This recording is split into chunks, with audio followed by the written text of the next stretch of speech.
Okay, let's start. Okay, my name is Maddison Anderson, and this is my chemistry review. I was given the topic of Enthalpy 1, and this covers lessons 10.3 through 10.6, or lecture 32. I'm in the Mortensen class, so here we go. So first, before we talk about enthalpy, a big component of that is energy. So there are three types of energy. The first is radiant or light energy, which is like what we see from the sun. Then we have potential or compositional energy. This is what we see with like pulling a rubber band back or having a ball at the top of a hill. It has energy due to the position of it.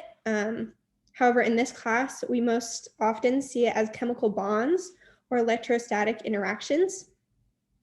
Next, we have kinetic energy, which is the energy of motion, so objects moving. And for this class, we usually see it at the atomic or molecular level. And we see this in three ways. So the first is transitional motion, which we can see here. The next, we have rotational motion with it spinning, like this one right here. And then the last one is vibrational energy. And there's several different ways in which the atoms can vibrate, such as bending, or the symmetric stretching or the asymmetric stretching. In reality, we usually see all three of these happening all the time.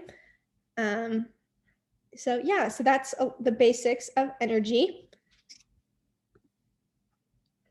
So most often when we talk about energy, we all know the first law of thermodynamics, which is that energy isn't created nor destroyed, it just changes forms. And so in this image, you have chemical energy. So when you eat, it turns into mechanical energy and you're able to ride your bike. When you plug in a lamp, it goes from electrical energy to light that you can see with. With plants, we start with the light energy from the sun, which then turns into chemical energy through the process of photosynthesis.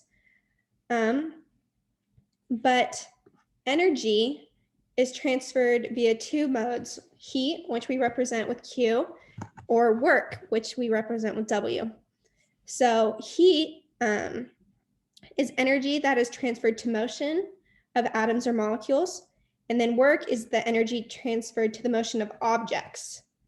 So like heat energy, we usually see with like phase changes as the atoms of a boiling pot of water, as they heat up, they move from moving somewhat slowly to moving a lot faster. And that's when we get a gas vapor. And then with work, we usually see this with like pressure and volume, or the force that's exerted on an object. So yes, that is how the energy is transferred. So next, we need to talk about state functions. And with state functions, the path to the end doesn't change the outcome. So we usually use the analogy of a mountain.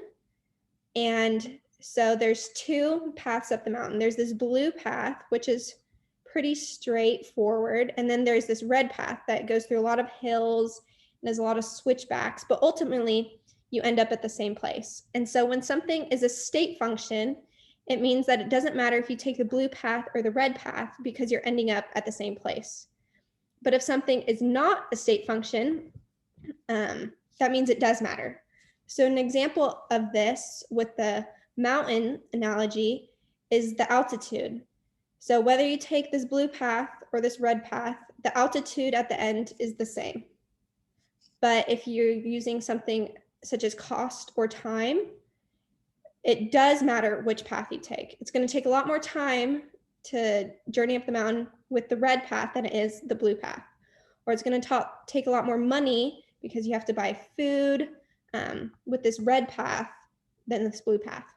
And then with our chemistry, we usually apply this instead of altitude or time. Like I said, heat Q, and work are not state functions, so it does matter the path you take. But with enthalpy, or H, Gibbs free energy, G, temperature, T, and volume, it doesn't matter what path you take.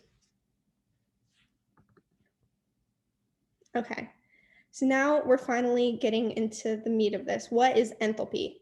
So even though you don't know the total, actually, let me restart. So enthalpy is a measure of the total energy of a system, or the sum of the internal energy, E, and the pressure volume product. And that's what we get in this equation here. So even though you don't necessarily know the total, you can figure out the change using both heat and work. So an example of this would be the volume of the ocean. We don't know the volume of the ocean specifically, but we can know how much you add or subtract from it.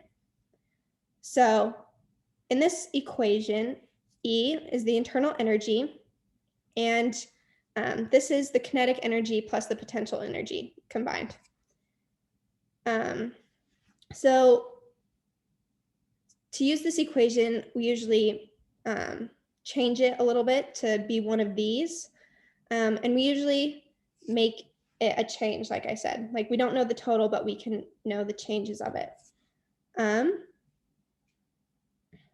So this equation on the right is kind of the steps that we use to get from one point to another. So the change in energy is equal to Q, heat, plus W, work, plus pressure, delta, volume. Now,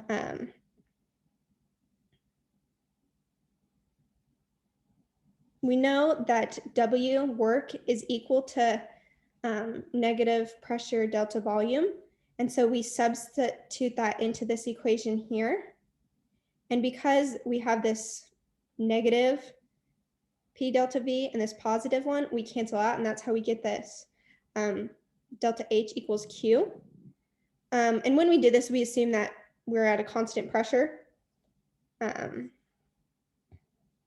But overall, the main takeaway through this process is that enthalpy, H, is just the basic loss or gain of heat.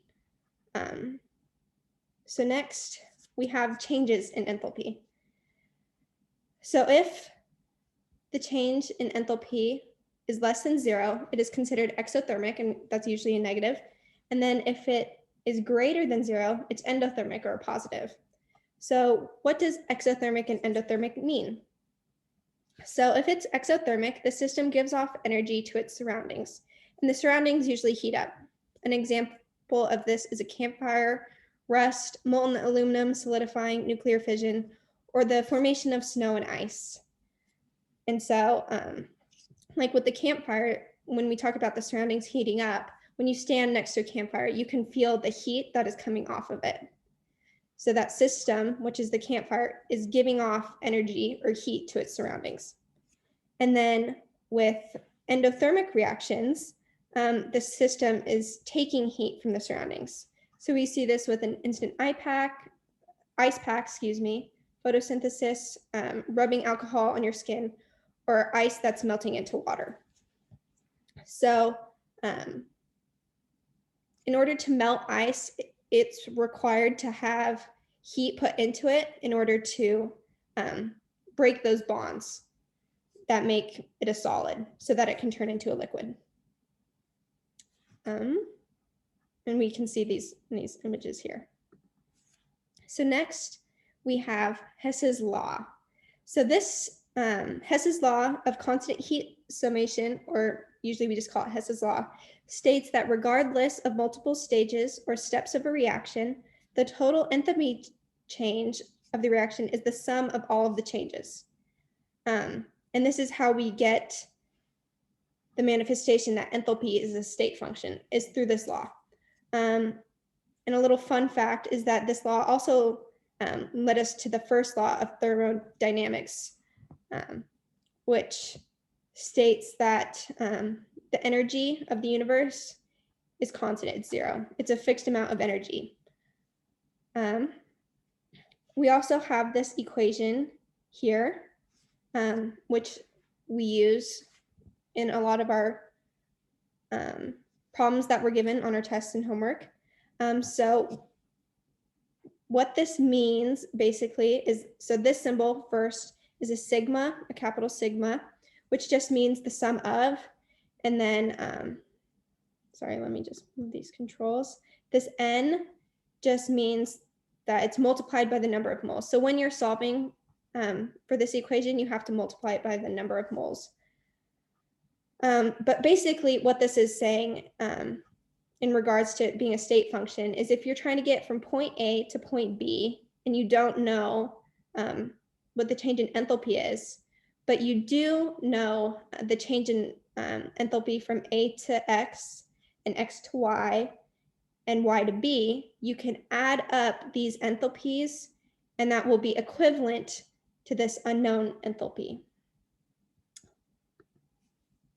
So why do we care about this? So the practical application that we usually see is that we can measure temperature changes in chemical reactions. This temperature change is coming in the form of either breaking or forming bonds between atoms, which is in a lot of our experiments. And then we can also measure this change using calorimetry. Sorry, I don't know if I'm saying that right. But this is just the measure of the temperature change within an enclosed vessel, which is basically a thermos that we see here. They'll talk a lot about this in another student's video. But basically, this is how we get like the measure of calories in our food. So what you do is you burn like a handful of peanuts in this, and then you'll measure that change in heat. And that's how you get the calories, basically. Okay. So next, we have some rules of enthalpy we need to talk about before we try solving any problems for this. So these are the rules that you can always come back to. You don't necessarily have to memorize them. They'll come as second nature as you start working through these problems. But so the first rule is that if a reaction is reversed, the change in enthalpy, the sign also changes. So if you have a problem and the enthalpy is a negative, like a negative 100, when you flip the equation, that enthalpy will then become a positive 100 for the reverse. That will make more sense when we go over some examples. Next, you have the second rule, which is if you multiply the coefficient for the problem, you also have to multiply the change in enthalpy by the same value. So like we saw in that Hess's law previously, that N for the number of moles is Hess's law stands for 1 mole. So you have to multiply that enthalpy if you add moles to your problem. And then the last one is that Hess's law states that enthalpy is a state function, so that you can use different paths and combine them to get your total enthalpy change like we just talked about. Okay. We also have to talk about subscripts. So usually when we see a change in enthalpy, it indicates a change for a specific process. This can be the enthalpy of fusion, combustion, vaporization, reaction, bonds forming or breaking, etc. And so you see kind of some image on the right here of what that will usually look like. So it's has the subscript for what it is indicating the process. And then you also have this little degree looking sign, which means that it's under standard conditions. And these standard conditions aren't STP, like we usually talk about for the ideal gas laws. Instead, for pressure, it's 1 atm. And then for temperature, it's 25 degrees Celsius or 298.15 degrees Kelvin. And that's just something you have to memorize and keep in mind because, yeah,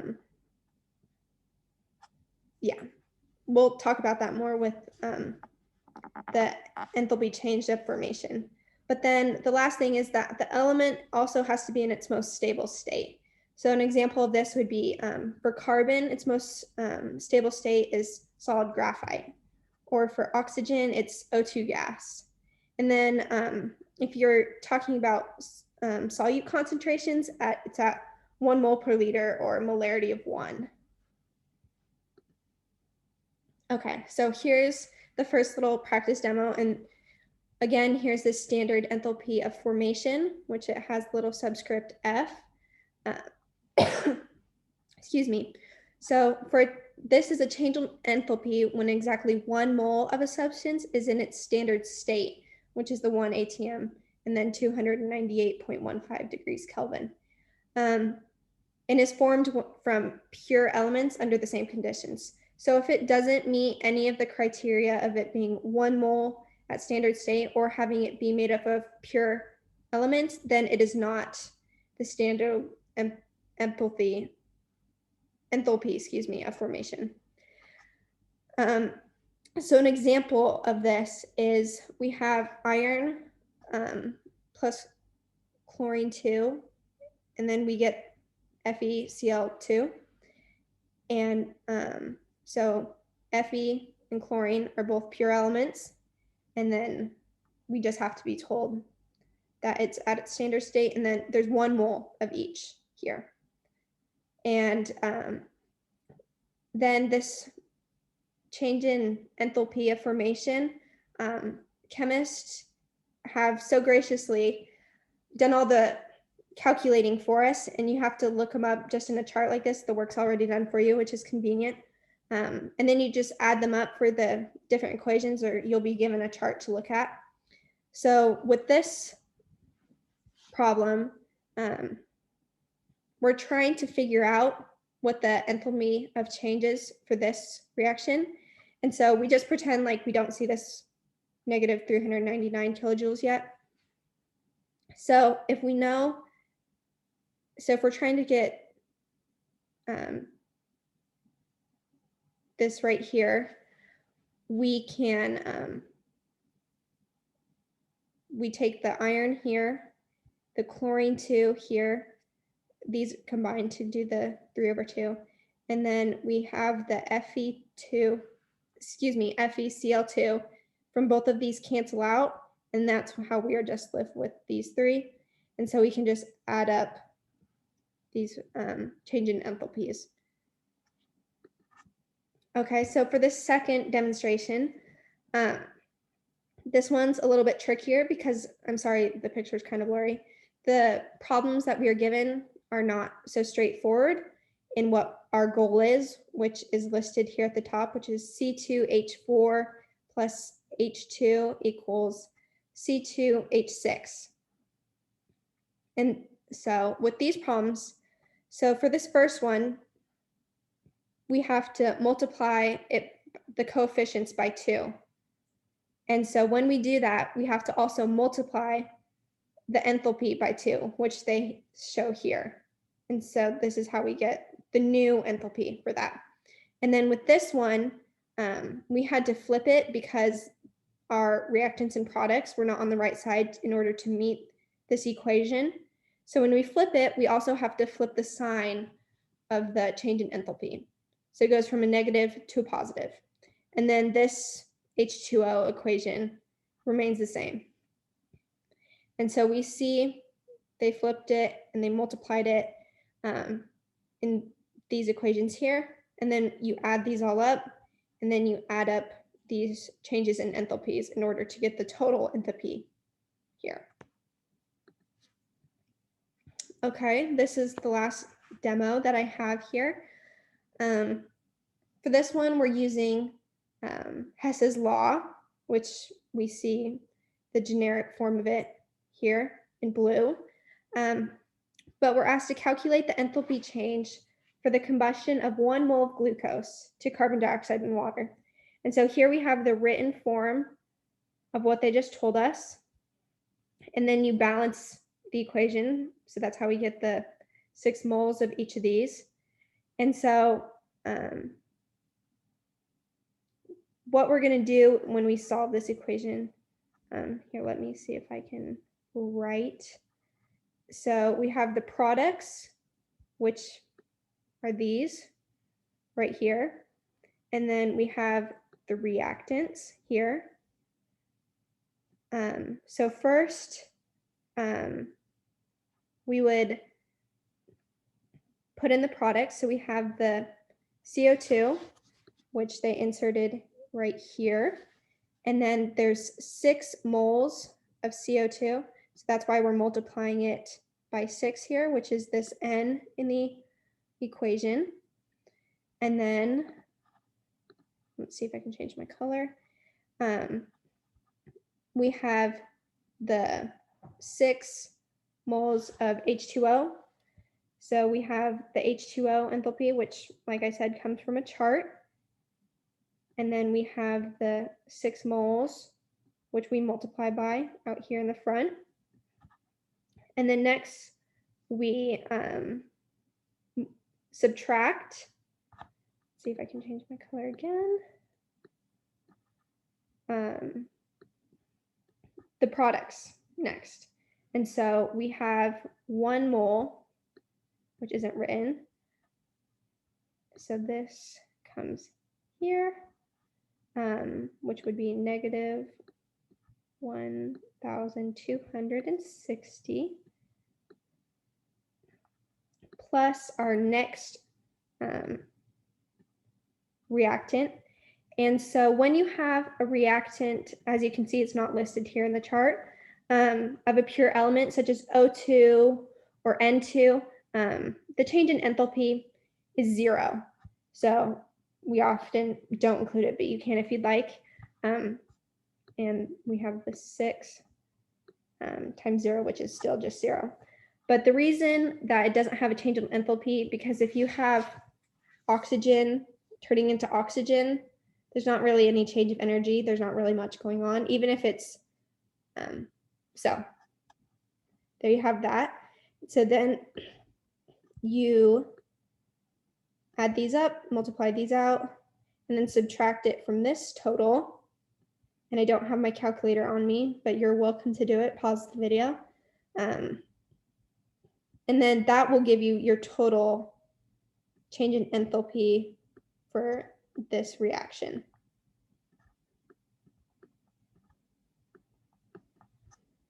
Perfect. Hopefully that made sense.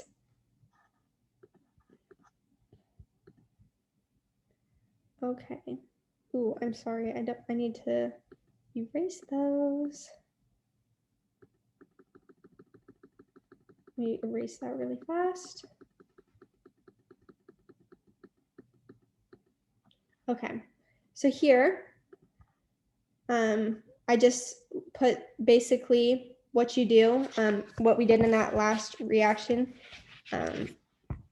generically. So we have the change in enthalpy of the reaction equals and this again is a capital sigma, which just means the sum of, so that's why we're adding those together.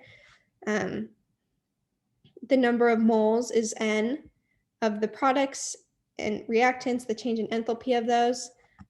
So you can screenshot this. We're usually given it on an equation sheet, but it's not hard to memorize either. So yes, that's all I have prepared, but thank you guys for tuning in, and I hope that made sense. And you can try and go through the problems that I had